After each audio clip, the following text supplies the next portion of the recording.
many people has called me also. When so many organizations also they voluntarily are coming with the petitions and have written to me. They said they also want the vaccine.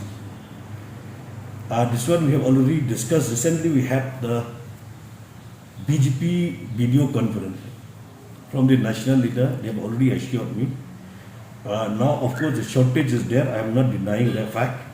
But they said from the 15th of June, the vaccine will make as much as possible available for the people, those who are from 45 years and above, and also from 18 to 44 years. So that assurance has been given from our national. I'm not talking to the government. I'm talking only in the forum of the BJP video conferencing which I had the last Sunday. So this is we have been taking up with the national leaders, and also they have assured me by 15th of June the vaccine will make as much as possible available for the people.